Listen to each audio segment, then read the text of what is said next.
di mana ada kampung, satu kampung itu masuk Islam. Satu kampung masuk Islam. Iya. Kalau bukan dari diri kami sendiri yang bergiat untuk belajar agama Allah, mungkin agak susah bang. Karena jarak tempuhnya itu Jauh-jauh kau Ustaz? jauh-jauh, masuk ke pedalaman lagi kan. Karena biayanya tuh, biaya hidup tuh mahal di sini. Di kampung tersebut? Iya, udahlah yang namanya bensin, BBM itu kan, nah itu mahal bang. Nah, dan lagi pun alas perpat motor, kadang-kadang dengan jalan yang kurang bagus kan, itu rawan bocor ban di tengah jalan gimana, karena bengkel nggak ada. Polisi Arab tuh masuk ke Raudah, berdiri di sana, noleh saya ke belakang. Langsung saya senyum, cuma saya perkataan saya apa? Assalamualaikum, ana mu'alaf. Langsung dia panggil saya. Masya Allah, Masya Allah. Disuruhnya saya suruh masuk. Tadi disuruh keluar? Disuruh keluar. Udah bilang saya orang mu'alaf. Udah bilang Masya Allah, Masya Allah. Haji. Sholat. Langsung saya disuruhnya sholat di Raudah.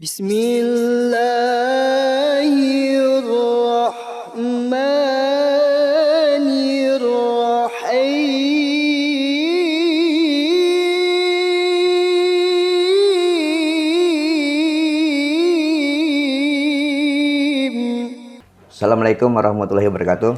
Waalaikumsalam warahmatullahi wabarakatuh. Saya sekarang ada di Kabupaten Kapuas Hulu, kabupaten yang paling jauh di Kalimantan Barat. Dan di samping saya ada Ustadz Indra. Ya. Kalau boleh tahu nama dulu ini bukan Ustadz Indra namanya, Ustadz. Bukan. Kalau bisa diceritakan nggak dulu sebelumnya namanya apa nih Ustadz? Baik, Assalamualaikum warahmatullahi wabarakatuh. Saya sekarang ini disebut orang Ustadz Indra. Namun dulunya sebelum bersahadat nama saya itu Yohanes Soter. Yohanes Soter. Iya. Setelah bersahadat pada tahun 1987. Udah lama ya? Sudah lama dah. Maka nama bukan juga dirubah, tapi nama Islamnya Abdurrahman. Abdurrahman. Iya, terus kenapa ada Indranya? Nah, ada Indranya itu waktu lagi ikut-ikutan entertainment di Jakarta dulunya. Oh, Masya Allah, pernah terlibat juga di entertainment di Jakarta ya? Jakarta, Masya Allah, Alhamdulillah. Jadi teman-teman, jadi yang ingin tahu kisah Ustadz Indra ini bisa singgah di channel Laskar Tujuh Langit. Nah ini kisah Laskar Tujuh Langit ini kisah channel yang menceritakan khusus kisah-kisah tentang mu'alaf. Dan alhamdulillah Ustadz Indra sering sudah tampil di channel Laskar Tujuh Langit. Sebelum kita lanjut ini kita mau kasih tahu teman-teman Ustadz ya, kondisi Kapuas Hulu ya. Jadi Kapuas Hulu ini adalah kabupaten yang paling jauh di Kalimantan Barat dan dekat dengan perbatasan Malaysia dan dan Brunei juga. Brunei Darussalam ya. Iya. Jadi jarak tempuh dari Kabupaten Kapuas Hulu ke Brunei Darussalam itu sekitar 20 jam. Kalau 20 jam, iya. Kalau 20 jam itu jalan slow. Oh, jalan santai. Singgah santai. Kalau misalnya kita mampir ke kota satu, udah tuh jalan lagi, mampir lagi, gitulah. Sekitar kurang lebih 20 jam. Kurang lebih 20 jam itu santai lah. Itu naik jalan. darat ya? Naik darat mobil? Pakai mobil. Dan teman-teman, tol dari kota Pontianak ke Kapuas Hulu ini sekitar 12 jam. Kita sudah coba kemarin pakai mobil. Sebenarnya kalau cepat pakai pesawat, tapi karena biaya tiket pesawat ini mahal, ya. Dan pun kadang ada, kadang nggak ada nih pesawatnya nih. Oh, gitu. Iya, Jadi kalau kemarin memang kan nggak ada kan? terpaksa pakai mobil Terpaksa kan? pakai mobil. Ya, dan lumayan 12 jam ya kita bersabar di dalam mobil. Jadi itu kondisi teman-teman kita yang ada di Kapuas Hulu, dan uniknya adalah banyak mu'alaf. Iya benar. Benar ya Ustadz ya. Dan secara singkat nih Ustadz, keadaan mu'alaf di Putus Ibau ini atau Kapuas Hulu ini seperti apa dan respon mereka ketika setelah masuk Islam? Sebelum kita mendirikan, ini cerita sedikit aja ya, karena kalau panjang nih terlalu lama nanti. Banyak sekali kisah antum yang menarik nih. Banyak sekali. Ini saya ingin eksplor kisah antum nanti di Kapuas Hulu mungkin 1 bulanan ya Ustaz. Siap. Mohon doanya juga teman-teman, mudah-mudahan kita bisa mengeksplor dan mengangkat kisah-kisah yang sangat menarik karena sangat banyak sekali kisah-kisah unik Ustadz Indra ini. Siap. Oke nih yang tadi lanjutkan Ustadz. Jadi begini, singkat cerita, sebelum saya membuat suatu lembaga yang namanya Lembaga Persaudaraan Pembinaan Mu'alaf Kabupaten Kapuas Hulu yang disingkat dengan LP2M. Sebelum itu memang kondisi kami selaku mualaf, saya lah terutama, memang belum ada yang namanya fokus di dalam pembinaan. Kalau bukan dari diri kami sendiri yang bergiat untuk belajar agama Allah, mungkin agak susah bang. Karena jarak tempuhnya itu. Jauh-jauh kah Ustaz? Jauh-jauh, masuk-masuk ke pedalaman lagi kan. Dari kampung satu ke kampung lain jauh-jauh? Jauh-jauh bang. Nah jadi, lagi pun penyuluh yang di kecamatan itu, karena biayanya tuh, biaya hidup tuh mahal di sini. Di kampung tersebut? Iya. Mahalnya tuh contohnya seperti apa nih Ustaz? Apakah bahan sembako, beras, dan lain sebagainya itu Betul, mahal? semua pokok, 9 bahan pokok itu mahal. Udahlah yang namanya bensin, BBM itu kan. Nah itu mahal bang. Nah dan lagi pun alat spare part motor, kadang-kadang dengan jalan yang kurang bagus kan. Itu rawan bocor ban di tengah jalan gimana, kadang bengkel nggak ada. Nah jadi saya punya inisiatif pada tahun akhir 2017, saya membuatlah lembaga Persaudaraan Pembinaan Mualaf Kabupaten Poso yang juga disingkat dengan LP2M. Saya buat dengan kawan-kawan dan saya dirikan, dan sebagai ketuanya saya. Nah setelah ada lembaga, barulah saya mulai mendata para mualaf yang ada di. Itu pun belum habis. Karena Belum saking habis. banyaknya mualaf. Iya. Dari kampung-kampung desa-desa itu, bahkan ada salah satu desa, nantilah kalau antum nanti ikut saya ingin bukan hanya ngomong begini, tapi saya ingin membuktikan dengan Ustadz, nanti saya ajak ke tempat kampung itu, di mana ada kampung, satu kampung itu masuk Islam. Satu kampung masuk Islam? Iya, ada kurang lebih, keterangan dari saudara kita di sana yang mualaf, ada 15 kakak yang masuk Islam. Oh, satu kampung itu ada 15 kakak ya? Iya, 15 kakak yang masuk Islam. Itu sebelum saya waktu itulah. Nanti kalau ada waktu saya akan ajak ke satu kampung itu biar lihat sendiri. Dan bahasa mereka pun sampai sekarang masih ingat mereka tidak lupa. Dengan bahasa daerah sendiri kan. Seperti saya kan saya orang Dayak Mamaloh, Dayak Iban. Saya tidak lupa dengan bahasa saya sendiri. Terus uniknya apa di kampung ini? Nah, dan yang uniknya di sana tuh, kalau misalnya ada kebudayaan itu tadi budaya mereka tidak tinggalkan. Oh. Nah, makanya kalau budaya seperti budaya gotong royong, budaya kesenian dan segala macam itu mereka tidak tinggalkan. Cuma kalau yang hal-hal yang kemarin yang agak-agak itu nyimpang daripada ajaran agama memang ditinggalkan. Nggak ada lagi lah yang itu kan. Ya kayak hammer itu udah ditinggalkan. Nggak ada lagi, udah yang kayak jampi-jampi yang nggak bagus tuh udah dihilangkan. Oke. Ini sangat menarik Ustadz. Kan daerah Kapuas Hulu ini termasuk daerah yang lumayan jauh dan ada beberapa juga yang masih terisolasi Ustadz ya. Betul. Terisolasi, terpencil juga Ustadz ya. Bagaimana mereka ini Islam bisa masuk ke mereka?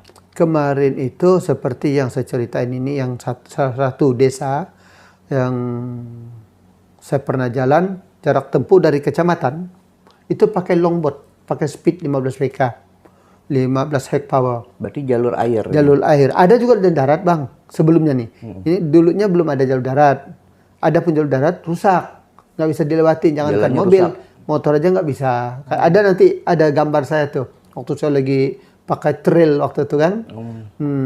Tapi kalau dari kecamatan itu pakai speed longboat ke sana bisa mencapai 10 sampai 15 jam. Jauh berarti. Satu hari full. Padahal itu dalam keadaan ngebut cepat Ustaz. Iya, dia semampunya itu, mesin itu. Semampunya sampan itu kan. Oke. Karena kalau surut lebih lama lagi. Kalau terlalu pasang banyak lagi, lama lagi. Lebih bahaya ya Ustaz. Lebih bahaya lagi. Nah itu dia. Dulunya pernah mualaf lah pindah ke sana. Karena asalnya di sana, dia langsung dapat jodoh, bawanya keluarganya pindah ke sana. Nah, ini siapa? Teman Ustaz? Orang tua di sana dulu. Oh, orang tua. Orang tua asal di sana kok bisa menjadi sekarang ini mualaf kurang lebih di sana 115 sampai 120 jiwa. 95% itu mualaf. Itu karena awalnya ada orang tua yang kesana ya. Dulunya masuk Islam karena nikah. Nah, satu dia beranak pinak dan segala macam, berkeluarga. dan dapat jodoh lagi, bawa lagi pulang sana. Ada yang tadi yang muslim tak datang sana, mengambil orang di sana jadi istri, jadi suami, jadi penduduk di sana gitu lah. Nah, itulah. Di situ sekarang kita sedang mendirikan masjid juga di sana, Ustaz. Kemarin pernah didirikan masjid, cuma masjid sekarang itu udah condong. Udah miring. Udah miring. Udah miring. Tidak layak. Kurang, bukan lagi ya, udah was-was nih kalau salat Jumat. Nah, kalau untuk 5 waktu udah kurang dipakai, digunakan. Karena itu tadi takutnya. Kalau Jumat pun ya udah kayak buru-buru aja selesai. Nah, nah sekarang alhamdulillah kemarin yang uniknya lagi Ustaz nih. Nanti antum ikut saya sana ya. Waktu peletakan tiang pertama, penetapan tiang pertama itu, saya dibantu oleh teman-teman kita yang non-muslim. Pendirian masjid tersebut. Iya benar. Alhamdulillah udah sampai atap dan kubahnya udah kita pasang. Cuma kendala sekarang belum bisa dibangun karena itu tadi kekurangan dana dan biaya. Sekarang ini waktu penetapan tiang pertama itu, saya tuh dibantu oleh teman-teman kita Yang non-muslim. yang non-muslim. Pendetanya sama tokoh agama Katoliknya. Artinya Islam tuh bisa diterima di tempat sana. Alhamdulillah. Kenapa? Di situ keluarga semua. Yang mualaf tuh keluarga semua di situ semua. Makanya kalau ada orang kematian apa itu ini udah baik non muslim, yang kita muslim ini bantu. Begitu pula yang muslim belum meninggal. Nah, itu yang orang yang toleransi. Tapi ada juga di tempat yang tidak seperti itu, Bang. Tapi alhamdulillah untuk wilayah Kabupaten Pasulu ini toleransinya bagus. Oke. Sangat-sangat bagus. Seberapa penting Ustadz tuh harus dakwah ke pedalaman? Kenapa Ustadz ini harus repot-repot masuk ke sana? Gini Bang, karena saya merasa terpanggil. Karena masih banyak orang-orang kita, jangankan kami mualaf, yang muslim asli masih harus banyak diberi masukan, diberi pembinaan. Oh, Susah Bang. artinya mereka yang muslim asli ini tidak tahu sholat, Pak? Ada Ada. yang nggak tahu sama sekali. Tidak bisa wudhu juga ada juga. Betul. Apalagi mualaf ya? Iya, itu dia. Jangankan seperti kami yang mualaf ini, yang asli aja agak susah. Sholat dia tinggalin. Nanti ada salah satu desa, nanti juga saya akan ceritakan, akan saya ajak antum sana. Masjid sudah didirikan di situ, tapi nggak ada satupun yang sholat. Kenapa? Karena belum ada kesadaran. Nah, karena tadi pertama mereka ingin sholat, tapi nggak ada yang jadi imam, nggak ada yang membina mereka. Oh Mereka gitu. Mereka sebenarnya ingin sholat. Ingin sholat, tapi ingin belajar tidak ngaji, ada yang bisa tidak jadi ada. imam. Betul sekali. Gitu. Dan ya, otomatis mereka juga gerakan sholat juga pasti baru belajar. Itu dia. Jangankan kita yang mualaf. Makanya kenapa saya harus dakwah ke pedalaman-pedalaman, Bang? Itu dia. Niat saya tidak ada lain, mengajak mereka lagi. Ayo kita. Ya, kan luas tuh Ustadz Kapuas Hulu. Di sini sebanyak 278 desa dan 23 kecamatan. Luas, Bang. Dan masih ada juga suku yang masih terasing Ustadz. Ada, ya. ada. Apa ya? Dayak Punan ya Ustadz ya. Ada Dayak Punan, Dayak Bukan, apa itu di Kayan ada. Masih Masih jauh terisolasi ya. lah, terisolasi. Mereka jauh dan jalan belum sampai ke mereka. Cuma kalau untuk air udah jalan. Kalau air sih insya Allah sampai. Tapi kalau jalan darat belum.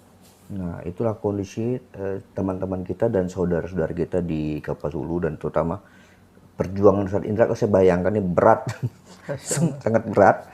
Masuk ke kampung-kampung, karena saya pernah ya ke kampung aja, bukan di Putusibau tapi di kabupaten lain, ya, lumayan cukup ekstrim juga perjalanannya ke sana. Apalagi yang tadi Ustadz ceritakan tuh pakai longboat, ya.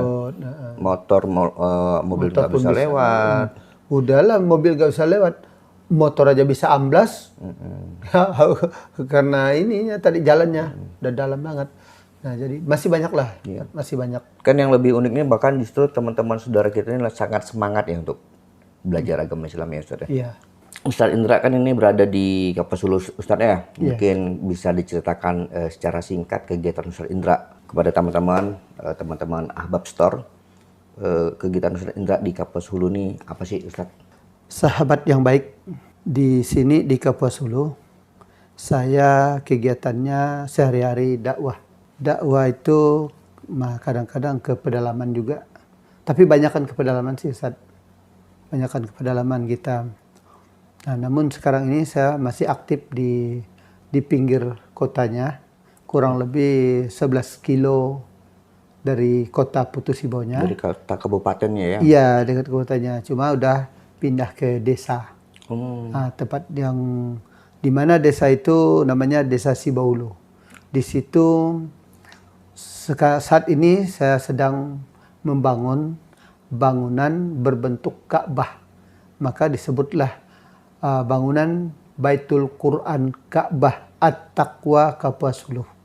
Maka kita buatlah tempat gedung saja, gedung serbaguna lah nanti itu. Di situ ada pengajian, di situ untuk pentas seni budaya dan segala macam.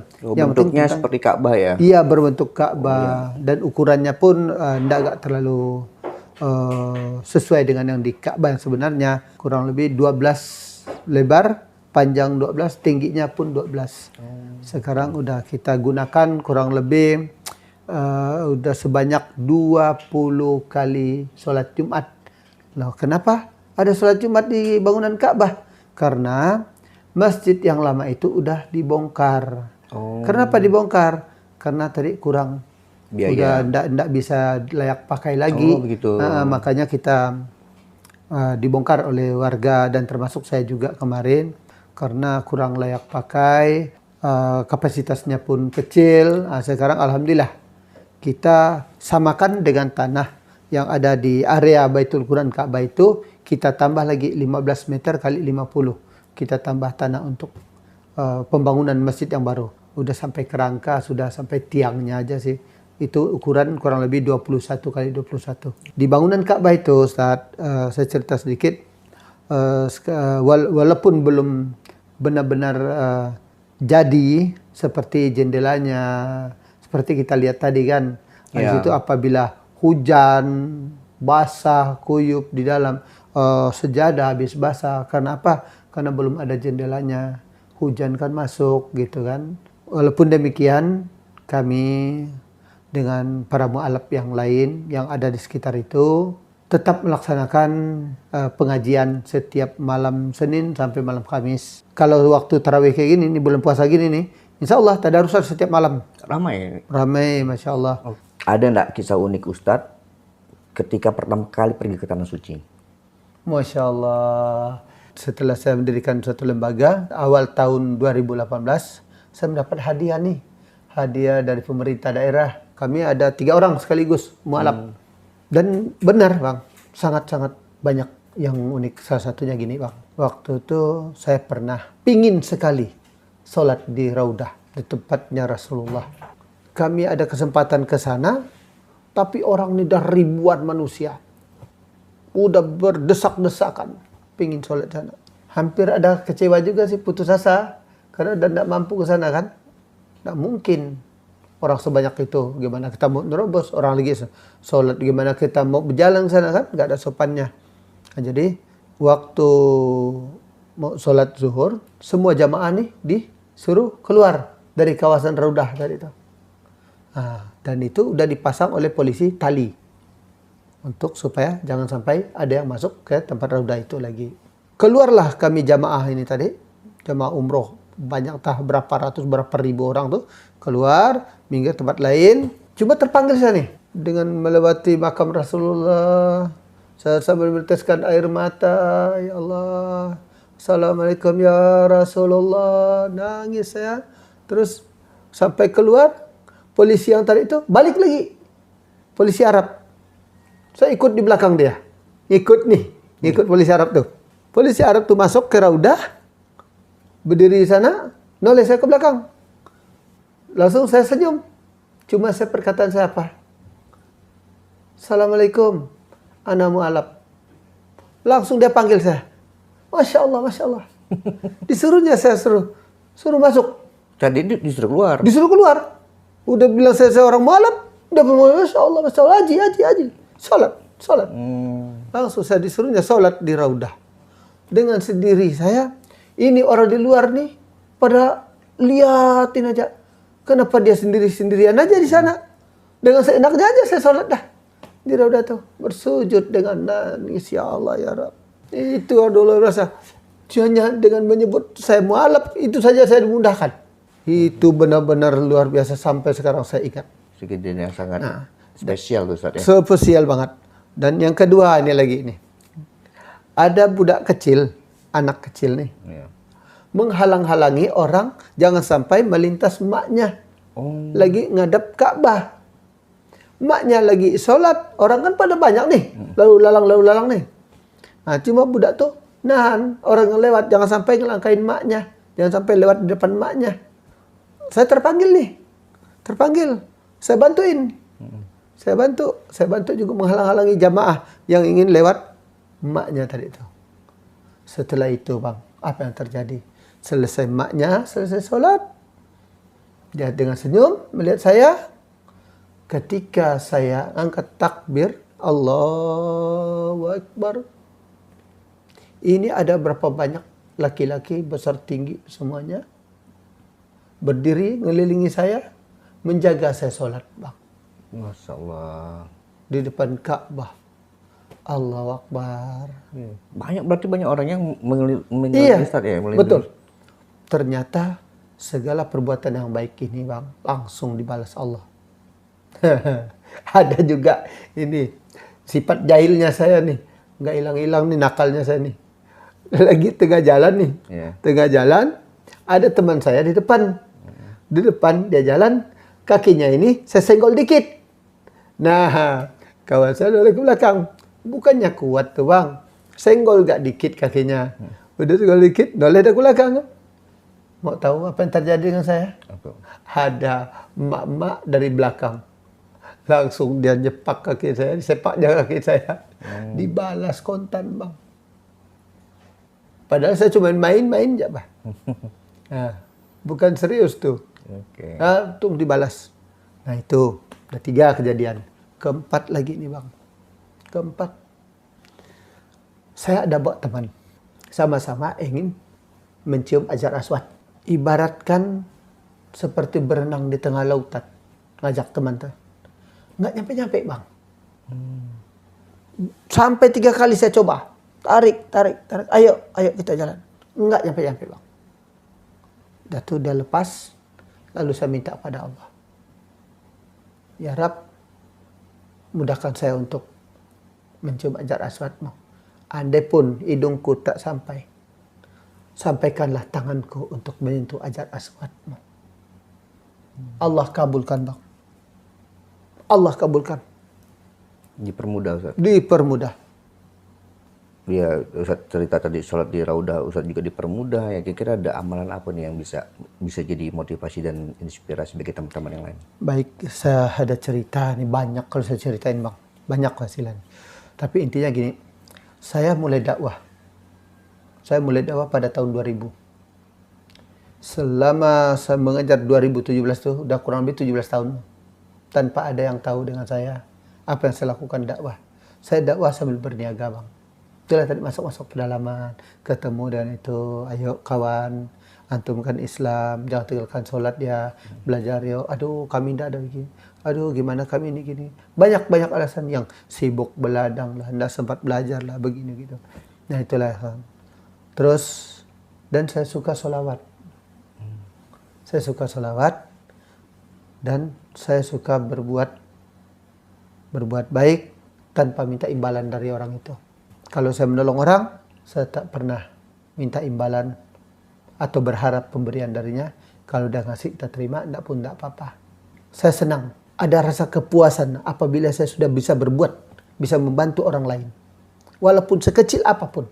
Insya Allah, tanggal 19 April 2024 sampai tanggal 1 Mei, saya dapat hadiah lagi Ustaz. Ke Tanah Suci. Ke Tanah Suci yang kedua kalinya. Masya Allah. Nah ini beruntung benar Ustaz ya dapat 2 kali hadiah ya. Alhamdulillah ya Allah. Alhamdulillah. Ya, ini yang kedua. Insya Allah nanti ketiga nyusul. Udah ada yang booking, udah ada yang orang itu udah menyampaikan bahwa Insya Allah Ustaz antum berangkat nanti lewat travel saya. Itu dapat hadiah juga nih. Dapat hadiah juga gratis lagi. Masya Allah. Masya Allah. Nah itulah saudaraku yang baik. Jangan pernah bosan untuk berbuat baik sekecil apapun. Orang melihatnya mungkin itu tak seberapa. Tapi penilaian Allah itu luar biasa. Karena apa? Karena yang sesungguhnya yang tahu dalam hati kita itu hanyalah Allah. Jangan berharap pujian, sanjungan orang. Jangan berharap imbalan dari orang. Nanti Allah tak bagi kita. Tapi kalau kita berharap hanya pada Allah, walaupun kita tidak dikasih sama orang lain, tidak dibalas bantu orang lain, Allah besar bantuannya. Insya Allah. Tak terhingga. Benar Ustaz. Ini banyak lah nanti banyaknya aku ceritakan. Nanti banyak seru. Seru ya, nanti Dan mungkin- itu bisa kubuktikan. Dan nanti apabila ini saya akan buktikan. Ini loh kejadiannya. Ini loh kejadian. Ini yang saya perbuat dan ini buktinya. Ini hasilnya. Nah ini Ustaz. Banyak-banyak. Kalau ingin mendengarkan langsung, bolehlah. bisa diikuti di channel yang lain, Laskar Tujuh Langit namanya, yang juga channel Masjid Ka'bah, dan channel Ahbab Store ini khusus untuk mengangkat kisah-kisah orang yang pernah pergi ke Tanah Suci. Oke teman-teman, sebagai ini juga saya sedikit tambahan, ini Ustadz Indra ya, masuk Islam ini karena sering mendengar azan subuh di TV Malaysia. Iya benar Di banget. saking jauhnya ini Kabut Kapasul ini, saking dekatnya dengan Malaysia ini bisa menerima siaran dari TV tetangga, negara tetangga kita itu Malaysia. Dan perjuangan beliau ini cukup berat, naik gunung, turun gunung hanya untuk ingin masuk Islam Ustaz ya. Iya benar. Perjalanan pun lumayan 3 hari 2 malam. Oke teman-teman, ke Tanah Suci itu bukan karena kita mampu, tetapi karena kita diundang dengan Allah. Allah Akbar. Semoga yang subscribe, like, dan membagikan video ini, semoga diundang Allah dengan cara-cara terbaiknya Amin, Allah, ke amin. Tanah Suci. Amin, Allah, amin. Saya Bang Ilham dan Ustadz Indra. Siap. Assalamualaikum warahmatullahi wabarakatuh. Waalaikumsalam warahmatullahi wabarakatuh. Oke, masih banyak Ustadz.